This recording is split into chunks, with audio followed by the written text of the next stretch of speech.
Here is a magic shortcut which will help you to create any type of rule. Now I wish to create a data page at the snap of finger. I'm going to hold the keys Ctrl Alt N.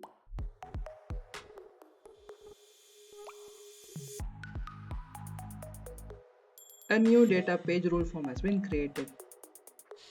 Now let's create an activity in the same fashion.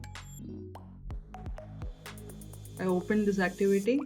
Now I'm going to press this key combination Ctrl Alt N. It will open the activity. Similar fashion, I'm going to create an report definition. Open the report definition rule. Any report definition rule will work for this. After opening this report definition rule, I'm going to click the combination Ctrl Alt N. See, the one more advantage of this is whenever you try to make use of this key combination, it will follow the same class structure. Look at here, my town 311 work service request, same class structure. This will be very helpful when you're trying to create new rules.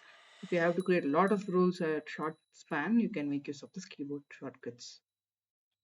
Find more exciting keyboard shortcuts from our playlist. Thanks for watching. Share it with your friends.